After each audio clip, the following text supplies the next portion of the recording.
Okay जी, that is the revision plan I made for all of you. मैंने आप सबके लिए ये रिवीजन प्लान बनाया है। ये मैंने सिलेबस आपके सामने रखा हुआ है, ठीक है। In O levels paper one there is total 80 marks. According to the examiner the threshold will be according to 2019। और 2019 में इस कंपोनेंट ग्रेड में 60 अप के ऊपर जो था आपका ए ग्रेड था। इसका मतलब है you need 60 or more score to secure A grade in this component. Component wise पे we have only A grade available. First of all, you should know that what this syllabus is all about. ठीक है, this syllabus is 4024। it has two papers, paper 1 and paper 2। इसमें paper 1 और paper 2 है। और I think एक काम करते हैं कि ज़रा मैं मोबाइल से लॉग इन करता हूँ ताकि आप लोग मुझे देख भी सको।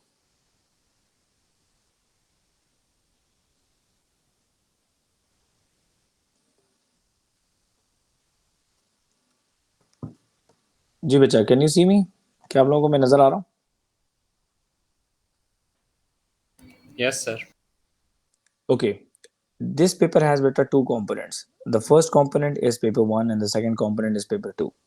Paper 1 may we have 80 marks and we have 24 to 25 short questions according to the examiner। मैं आपको सामने स्क्रीन पे साथ साथ दिखा भी रहा हूँ, आप लोग ये भी देख सकते हैं साथ साथ।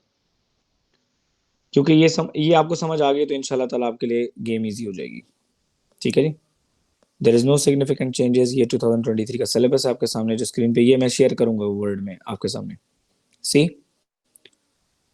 The paper 1 is of approximately it has 25 questions। so 25 questions आपके पास मौजूद है, ठीक है। And you have 4 days. आपके पास 4 डेज हैं। अब 4 डेज के अंदर what you have to do, आपने करना ये है कि 4 डेज के अंदर आपने तकरीबन अप्रॉक्सीमेटली 6 क्वेश्चंस की ऐसी तैयारी करनी है कि आप जब पेपर में 25 क्वेश्चंस देखो तो वो आपको ईजी लगें। फिर लिखा हुआ है यहाँ पे कि you have to write everything in the working given space. No calculators are allowed for this paper. It means that the difficulty level is low, ठीक है, क्योंकि कैलकुलेटर नहीं है बीच में। अंडरस्टूड सी बात है। This paper will be weighted 50% of the total qualification, ठीक है। टोटल क्वालिफिकेशन का ये 50% होगा। Now you can see that for example, मैंने एक छोटी सी एग्जाम्पल दी है कि ये कैसे आपका 50% होता है and why this paper is important. Like for example, if you score 40 out of 80, ये मैंने उल्टा लिखा हुआ है जरा, कि if you score 40 out of 80 marks, ठीक है, 80 में से आपने सिर्फ और सिर्फ 40 मार्क्स जो हैं वो स्कोर किए हैं for example. So what happens in the total, total में क्या होता है? तो टोटल में ये होगा बेटा कि it is 50% of the total. So it means that in 40 it is in 80 it is 40। so in x in 100 it is x। so cross multiply करके हमने देख लिया कि टोटल के अंदर आपका पेपर 1 का स्कोर जो है वो 50 काउंट होगा, क्योंकि दोनों पेपर्स के नंबर्स को कंपाइल करके 200 मार्क्स बनाए जाते हैं, ठीक है। इस चीज को जरा समझ डालना थोड़ा सा। पेपर 2 के ऊपर हम लोग पेपर 1 के बाद बात करेंगे, तो पेपर 2 के ऊपर इतना ज्यादा डिस्कशन करने की भी हमें जरूरत नहीं। इस चीज को जरा समझ लें कि ये क्या चीज है। एग्जामिनर ने कह दिया कि असेसमेंट ऑब्जेक्टिव नंबर 1 जो है वो मैं 55 टू 65% जो है वो पेपर 1 में चेक करूंगा। So it means that if, इसको हम लोग बोलता क्या है, इसको बोलते हैं रट्टे। मतलब कुछ एक ऐसे कॉन्सेप्ट्स हैं जो कि आपने रट्टा लगाने होते हैं। तो ज्यादातर वही कॉन्सेप्ट जो है आपको पेपर 1 में टेस्ट किए जाएंगे कि एग्जामिनर ये देख रहा है कि बच्चे को कितनी नॉलेज है मैथ्स की, ठीक है। Then you can see that 55 to 65% is your knowledge in paper 1। और आप पेपर 2 में देख लो तो इट इज 28 टू 38%। मतलब पेपर 2 में नॉलेज जो है वो इतनी नहीं है एज कंपेयर टू आपकी इम्प्लीमेंटेशन की। So knowledge is very much important, ठीक है जी। Okay, knowing your syllabus is the part of exam. आपको अगर अपने सिलेबस का पता है तो आप पेपर को इंशाल्लाह एस करेंगे। Now for example, let me show you this sheet. मैंने ये शीट बनाई है और मैंने इस शीट के अंदर देयर आर टोटल 42 टॉपिक्स और मैंने इसके अंदर पेपर 1 लिखा है। ये मैंने थर्सडे मतलब आज का दिन लिखा है आपके लिए। इसका मतलब ये है कि ये टॉपिक्स जो हैं, ये जो टॉपिक्स हैं ये आप लोगों ने आज के दिन के ऊपर आप लोगों ने इसको करना है प्रैक्टिस, ठीक है बेटा। प्रैक्टिस कैसे करना है? प्रैक्टिस नहीं करना है, सिर्फ और सिर्फ करना ये कि इन टॉपिक्स के बारे में थोड़ा सा स्टडी करना है कि ये टॉपिक्स क्या चीज़ हैं। और इनके नोट्स मेरे अवेलेबल हैं, इनके मेरे यूट्यूब लेक्चर्स अवेलेबल हैं, आप लोग वहां से हेल्प ले सकते हैं ताकि कल की क्लास तक, क्योंकि कल रात को जो मैं लूंगा उसमें इन 10 टॉपिक्स के ऊपर मैं क्वेश्चंस करूंगा जो पेपर में आते हैं। ताकि आपके तमाम कॉन्सेप्ट, जो चीज आपको इन 10 टॉपिक्स में समझ नहीं पड़ी, वो कल के कल ही क्लियर हो जाए। Is this clear everybody? फिर उसके बाद देखिए मैंने 11 से लेकर 20 तक फिर मैंने बनाया और उसके आगे मैंने फ्राइडे लिख दिया है, ठीक है। और मैंने हर टॉपिक के आगे लिखा है कि इसमें बेसिक क्या चीज आती है और इसमें एडवांस क्या चीज आती है। Personal and small business finance के अंदर जो आपके परसेंटेजेस के फॉर्मूले हैं वो तो आपको अवेलेबल हो सकते हैं पेपर में, और साथ ही साथ आपको सिंपल इंटरेस्ट के अंदर भी एग्जामिनर जो है वो चेक कर सकता है। Then moving forward with the solution of equations and inequalities and basis. Okay, यहाँ तक फ्राइडे का टास्क है। फिर टॉपिक नंबर 21 से लेकर टॉपिक नंबर 31 तक ये आपका सैटरडे का टास्क है, ठीक है जी। और सैटरडे के बाद एक टास्क आपका है संडे को, ठीक है जी। ये संडे का टास्क है। अब हमारी क्लासेस रेगुलर होंगी, कल भी क्लास होगी, परसों भी होगी, और डे आफ्टर टुमारो मतलब संडे, और उसके बाद जो है हमारा खैर से इंशाल्लाह। और मंडे के दिन एक क्लास में आपके साथ खड़ा हूँ फेस टू फेस, ठीक है। आप में जो स्टूडेंट्स एडेक्स स्कूल के स्टूडेंट्स हैं वो तो एडेक्स स्कूल में आएंगे, और जो एडेक्स स्कूल के स्टूडेंट्स नहीं हैं आप लोग उस क्लास के लिए एडेक्स स्कूल आओगे, और मैं आपको टाइमिंग जो है संडे को मैं आप लोगों को कम्युनिकेट कर दूंगा, ठीक है। उस क्लास में हम लोग face to face expected pass paper practice करेंगे, जो पेपर का हिस्सा हो सकता है। आज जी जरा आज के टास्क के ऊपर। अब इस टास्क को करना कैसे है, आपने यही फाइल रखनी है अपने पास, इस फाइल में आपने एडिटिंग करनी है, खुद लिखना है अब इसके अंदर। फॉर एग्जाम्पल पहला टॉपिक है नंबर्स, तो नंबर्स के ऊपर आपने इस सिलेबस में नीचे जरा गो थ्रू करें कि एग्जामिनर आपसे नंबर्स में क्या मांगेगा, ठीक है जी। एग्जामिनर आपसे नंबर्स में मांगेगा कि that candidate should be able to identify use of natural numbers, integers, positive, negative, zero, prime numbers, square numbers, cube numbers, common factors, common multiples, HCF और LCM की बात हो रही है, रैशनल और इरेशनल नंबर की बात हो रही है, और जिसमें आपको उसकी एग्जांपल्स भी दे रहा है, ठीक है। साथ ही आपको ये बता रहा है कि नोट्स में एग्जामिनर कह सकता है कि includes expressing number as a product of prime factor. हमने बहुत दफा देखा है कि पेपर 1 में भी get a question like that कि प्राइम फैक्टर्स के ऊपर क्वेश्चंस आ रहे होते हैं। Finding the lowest common multiple, LCM आ रहा होता है, एचसीएफ आ रहा होता है, ऑफ टू और मोर नंबर्स आ रहा होता है। हमने ये पेपर में देखा है ऑलरेडी। आपने करना यह है कि अगर फॉर एग्जांपल आपको ये टॉपिक आता है, आप सिर्फ और सिर्फ इसके नोट्स थोड़े से मेरे नोट्स हैं आप उसको गो थ्रू कर लो, किसी भी टीचर के, आपके स्कूल टीचर के नोट्स हैं आप उनके नोट्स गो थ्रू करने, आप बुक गो थ्रू कर सकते हैं, ताकि तमाम नंबर्स के आपको पता होगा क्या चीज है। लाइक एक छोटी सी एग्जांपल देता हूं आपको यहाँ पे, कि अगर आपसे कोई पूछे कि 2, 3 और 4 में which two numbers are the prime numbers, so you should know that 2 and 3 is a prime number because it comes in only its own table, because prime factors has only two factors. अगर आपसे कोई पूछे कि 2, 3, 4 में which number is a square number, तो you should know that 4 is the square number because 4 is the square of 2. So that is what I want from you, the basic knowledge for tomorrow's class, ठीक है जी।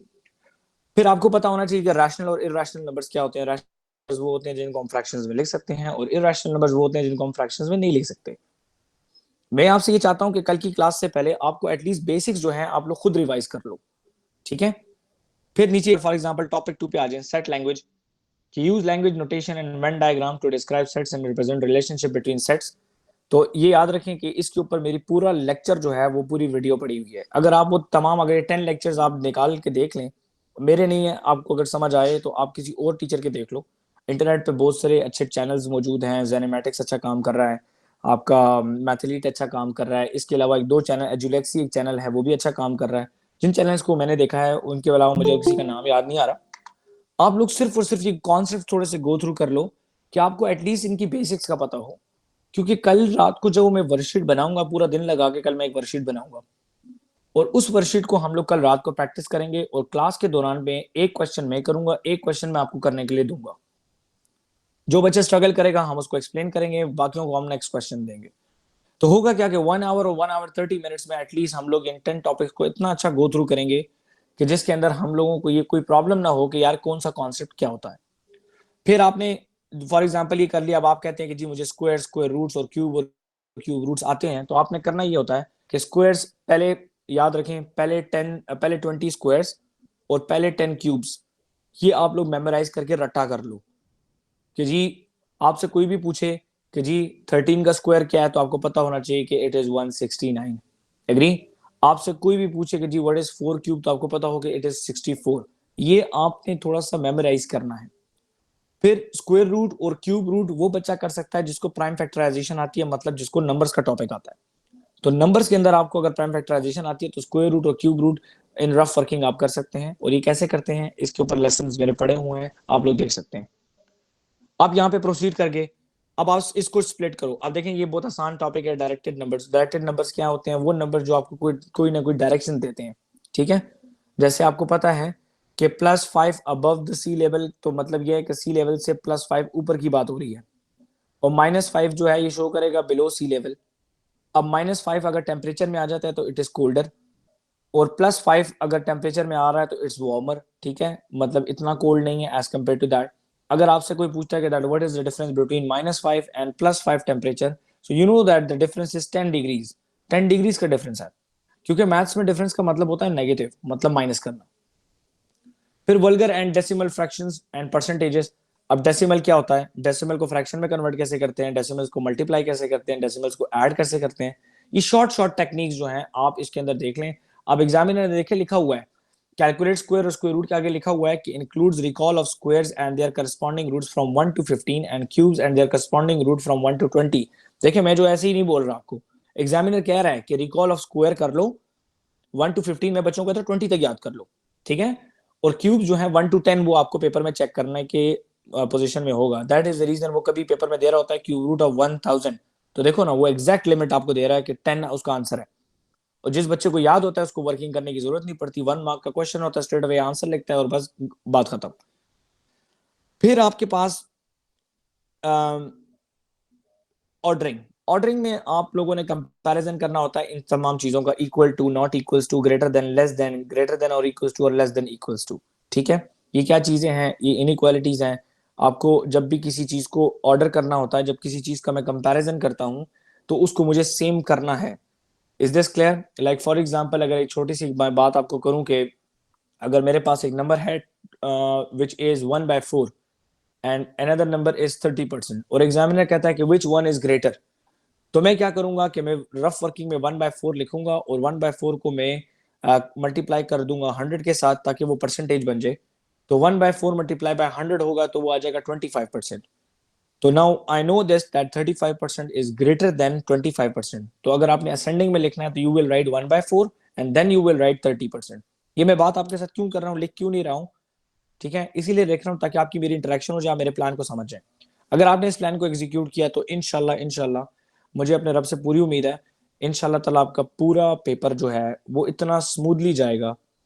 Literally आप यकीन करें, आज IGCSE का paper था, कल रात को मैंने 2.5 आवर 3 आवर की एक क्लास ली है जिसमें मैंने एक्सपेक्टेड पेपर उनके साथ शेयर किया था, उनको पूरा रिवाइज करवाया है। आप यकीन करें स्टूडेंट्स आज मुझे मैसेज कर रहे थे कि सर जो जो चीजें आपने कल करवाई हैं वो आज पेपर में मौजूद थी। Is this clear? फिर दूसरी टॉपिक नंबर 7 स्टैंडर्ड फॉर्म आ जाता है। स्टैंडर्ड फॉर्म के लिए मेरा पूरा एक कंप्लीट लेसन पड़ा हुआ है कि स्टैंडर्ड फॉर्म क्या होता है। नंबर 1 से छोटा हो तो पावर ऑफ 10 जो होती है वो नेगेटिव होती है, नंबर 1 से बड़ा हो तो पावर ऑफ 10 जो है वो पॉजिटिव होगी, ठीक है। फिर स्टैंडर्ड फॉर्म से इंटीजर बनाना और इंटीजर से स्टैंडर्ड फॉर्म बनाना, यही 2 काम करने पड़ते हैं आपको, ठीक है। और बाकी प्लस माइनस मल्टीप्लाई डिवाइड तो पेपर का हिस्सा ऑलरेडी मौजूद है, तो इसके अंदर कोई इतनी ज्यादा रॉकेट साइंस जो है वो नहीं है मौजूद, ठीक है जी। फिर आपको नजर आ रहा है कि देयर आर 4 ऑपरेशंस। 4 ऑपरेशंस में क्या कह रहा है एग्जामिनर? एग्जामिनर कह रहा है use the 4 operations plus minus multiply divide with whole numbers. Whole numbers में बेटा 0 आता है और 0 से लेके इनफिनिट तक। 0 is a whole number, remember that 0 is not a natural number, okay. Decimals, vulgar and mixed fractions including correct ordering of operation and use of brackets, ताकि examiner देखना चाहता है कि आपको बॉर्ड मास आता है कि नहीं, प्लस माइनस मल्टीप्लाई डिवाइड आती है कि नहीं। अगर प्लस माइनस मल्टीप्लाई डिवाइड आती है तो क्या आप डेसिमल ऐड कर सकते हो, क्या आप फ्रैक्शन ऐड कर सकते हो, क्या आप फ्रैक्शन मल्टीप्लाई कर सकते हो, क्या आप फ्रैक्शन को डिवाइड कर सकते हो, क्या आप ब्रैकेट लगाकर एक आंसर निकाल सकते हो। और अगर आपको आंसर ऑलरेडी लगा हो तो आपको पता हो कि मैंने ब्रैकेट कहां पे लगानी है, ठीक है जी। ये छोटी छोटी चीजें जो है इस टॉपिक में डिस्कस होंगी।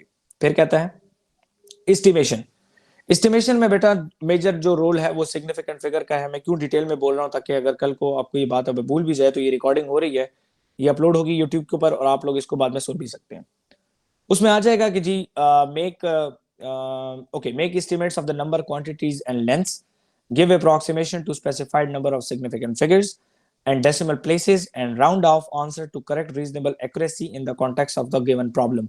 For example, यहाँ पे इसने लिया हुआ है कि by writing each number correct to one significant figure number. अगर आप में से किसी को significant figure नहीं आता तो बेटा don't you worry about that. आपने इस चीज को अपने सर पे सवार नहीं करना कि बहुत मुश्किल काम है. No, अब आपने एक दिन का टाइम है, एक दिन के अंदर इन 10 टॉपिक्स को सीखना है खाली. That's it. By writing, अब जैसे लिखा हुआ estimate the value of 41.3. अब 41.3 में अगर फॉर एग्जांपल मैं थोड़ा सा जूम इन करके आपको दिखा दूं कि 41.3 में वन सिग्निफिकेंट नंबर जो है वो 4 है पहला, ठीक है. 9.79 में the first significant is 9 and 0.7 में the first significant is 7. Why 0 is not a significant number? Because it is on the left side. Agree? Now look at the number after 40, after 4. After 4, it's 1, which is less than 5, so it will become 40. After 9, the number is greater than 5, so it will become 10.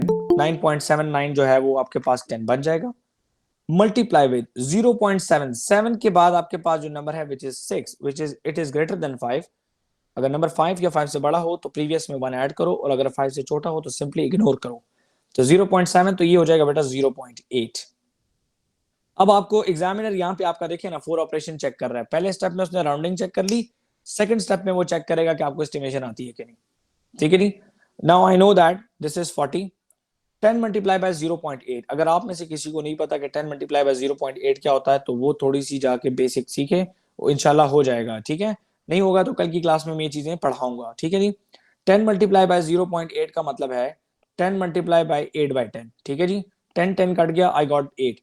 So 40 divided by 8 is 5. So 5 is the estimated answer corrected to one significant figure number. Okay. Then moving forward with the limits of accuracy, the last topic for you, जो आज इस तक आपने करना है. Giving appropriate upper and lower bounds for data to given to a specified accuracy. Obtain appropriate upper and lower bound to solutions of simple problems given data to specified accuracy.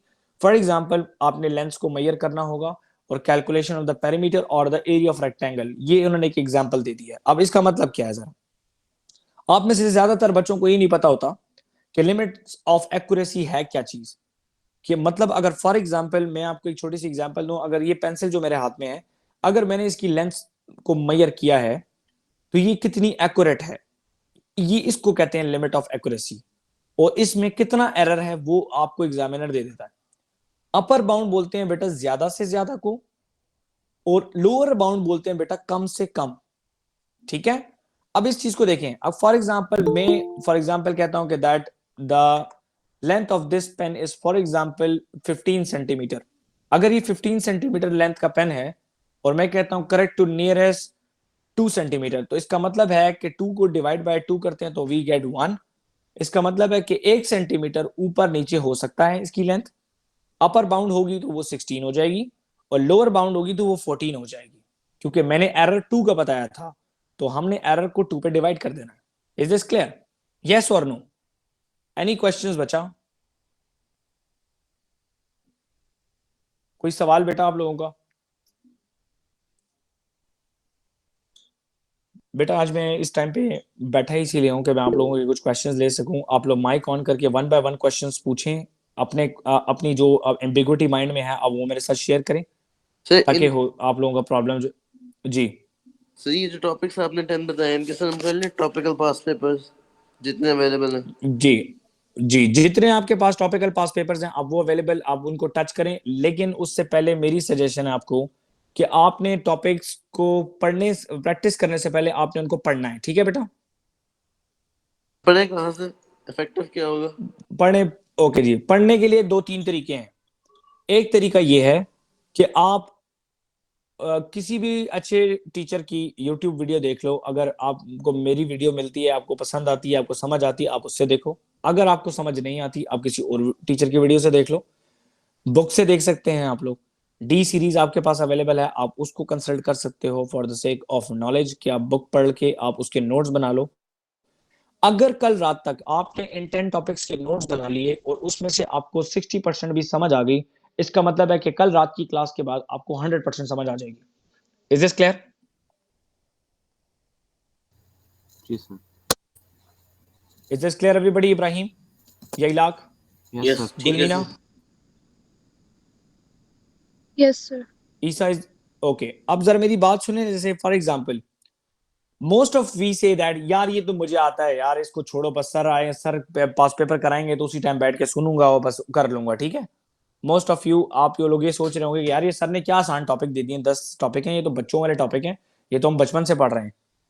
और आप यकीन करें, आई प्रॉमिस कि आप लोग इन्हीं topics में paper में गलती करोगे, और क्योंकि आपने इनको सबसे ज्यादा लाइट लिया है। तो मैं ये चाहता हूं कि आप इसको लाइट ना लो। ये 4 दिन, आई प्रॉमिस, सिर्फ 4 दिन आप लोग मुझे बर्दाश्त कर लो। इंशाल्लाह आप लोग मुझे दुआ दोगे, उसके बाद आपका पेपर अच्छा होगा। फिर उसके बाद हम लोग जब पेपर 2 की तैयारी करेंगे तो उसके लिए भी हम 4 डेज 5 डेज हम उसकी भी प्रेप करेंगे कि पेपर 2 में क्या आ सकता है। और याद रखें, पेपर 1 से ज्यादा पेपर 2 ईजी होता है, क्योंकि पेपर 2 में हमें पता होता है कि कौन कौन से टॉपिक्स के क्वेश्चंस एग्जामिनर दे सकता है और कहाँ कहाँ से दे सकता है, ठीक है।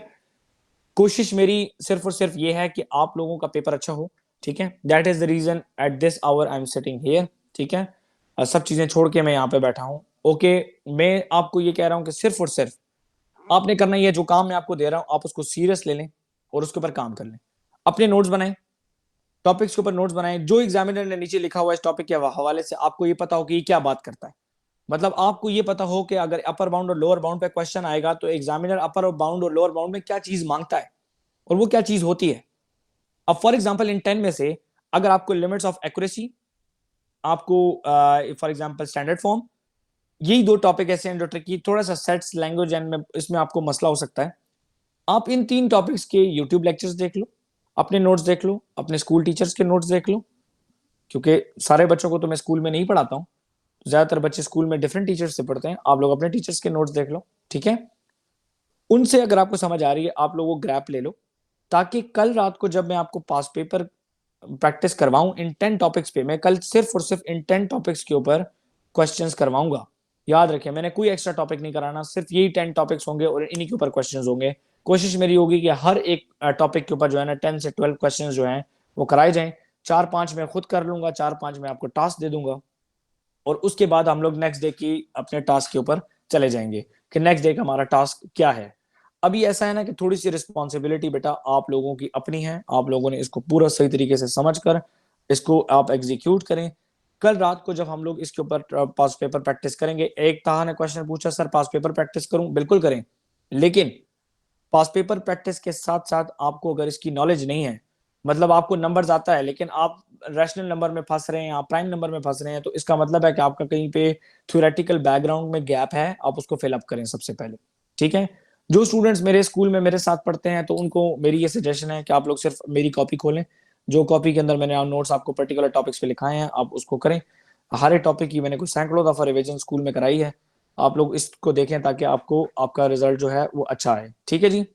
ओके, अब मैं वन बाय वन एक एक स्टूडेंट का नाम लूंगा, आपको अपना माइक ओपन करना है, ठीक है, ताकि मैं आप लोगों से जरा बात कर सकूं, ठीक है, ताकि मैं हर एक को जो है वो दे सकूं, ठीक है। Okay, Hamza Nasir, starting from you बेटा। Yes sir. जी बेटा, how is your prep going? Sir maths का तो सर आज शुरू किया है सर। बस आज से मेरी क्लास के बाद से शुरू कर दें, और जो टास्क मैंने दिया आपने सिर्फ वही करना है। Is this clear? Okay sir. आपको मेरी बात समझ आ गई है? Yes sir. बेटा now you can leave the class. Okay, हाजिम।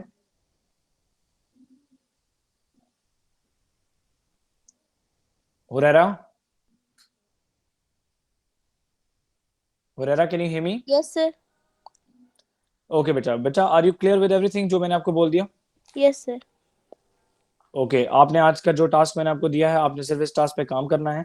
आपने ऑलरेडी मेरे तमाम नोट्स आपकी कॉपी में होंगे, आप उस कॉपी को खोल के आप थोड़ा सा रिवाइज कर लें और इंशाल्लाह ताला आपका ये अच्छा हो जाएगा। ओके बेटा, Okay, sir. you can leave the class now. Hazim, you can leave the class as well. Okay, Malaika. Yes, sir. जी बेटा, is this clear to you? Do you have any question regarding this technique? No, sir. Okay, if you have it, you can easily ask me. Okay. Okay, sir. Okay, thank you so much. आप leave कर सकती हैं जी। गुलमीना। Yes, sir. जी बेटा, any question? No, sir. देखिए बेटा, आप एक A-स्टार student हैं, और अब अगर फॉर एग्जांपल आप ये सोचें कि यार टॉपिक बड़े आसान है मैं नहीं करती, आपने करने हैं बेटा फिर भी, ठीक है, ताकि Yes, sir. आपको थोड़ी सी रिवीजन हो जाए, क्योंकि काफी दिनों से आप लोगों ने मैथ्स नहीं पढ़ी है क्योंकि बाकी पेपर्स हो रहे थे, अब आप लोगों को मैथ्स को रिकॉल करना है, ठीक है? ठीक है सर। ठीक है बेटा, जायन जी आप जा सकती हैं। जी Isa, is this clear to you? Yes, sir. Okay बेटा, you can leave now. Taha, is this clear to you? Yes, sir. Okay, you can leave too. Ibrahim, is this clear to you? Yes sir. Okay, Zahir बेटा आपको clear है? इब्राहिम आप leave कर सकते हैं। Zahir, is this clear to you? बेटा turn on your mic. Yes, sir, but I have to rewatch on sets. No problem, no problem. आपको video recording पड़ी हुई है, आप उसको देख लें, आपको क्लियर हो जाएगा, ठीक है? और सेट्स sir. के ऊपर डी सीरीज भी ओपन करके देख सकते हो, अच्छा थोड़ा और भी क्लियर हो जाएगा, ठीक है? Okay, sir. चलो, गुड लक, थैंक यू, अल्लाह हाफिज। ओके जी, जरगुना बच्चा, is this clear to you? Yes sir. Okay, thank you मेरा बच्चा, आप जा सकती हैं। जी बेटा, ये मेरे पास नाम है आइसल मलिक। बेटा can you hear me? Yes sir. Okay बेटा, you from which school campus? I'm from Bahia, Islamabad. Okay, you are from Islamabad. Okay, is this task is clear to you? What Yes, I'm gonna sir. do? Yes sir. Okay, I hope कि आप कल ये कर लें। और आपको ये link ये इलाक ने दिया? किसने दिया बेटा आपको लिंक? Hazim. ओके, हाजिम ने दिया है, तो बेटा आपने कोशिश करनी है कि इसको पूरा सही तरीके से करें, ठीक है? और Yes, sir. मैं हाजिम को कह के आप हाजिम को कहूँगा, बल्कि आप हाजिम से मेरा नंबर लेके मुझे अपना नाम लिख के एक मैसेज कर दें ताकि मैं चीज़ें आपको शेयर कर सकूँ, ठीक है? I don't have your contact, ठीक है? Yes, okay sir. Okay, Ali, जी सर। अस्सलाम वालेकुम बेटा, हाउ आर यू? वालेकुम अस्सलाम, ठीक ठाक, आप कैसे? आई एम गुड बेटा। आप कौन? मैं वो आपसे व्हाट्सएप पे भी एक दफ़ा बात हुई थी, वो मैथ्स के लिए शुरू शुरू में। ओके ओके, ये इलाक का फ्रेंड खैर है। मुझे तो खैर बात ईसा के फ्रेंड है। ईसा का भी और ये इलाक का भी। ओके ओके ओके, तो इस तरह है कि आपको मेरी बात समझ आ गई है जो मैंने आपको बोल दिया? जी जी, आ गई। ठीक है, तो बस आप कोशिश करें कि ये इलाक ज़रा बेटा आप मेरा नंबर इसको दे दें ताकि ये मुझे अपने नंबर से मैसेज कर दे ताकि मैं इसको भी ऐड कर दूं ग्रुप में, ठीक है? क्लियर है? ठीक है sir, okay. Okay, thank you. ये इलाक, yes sir. Is this clear to you बेटा? Yes sir, all clear all clear. मैं रात को बैठता हूँ सारे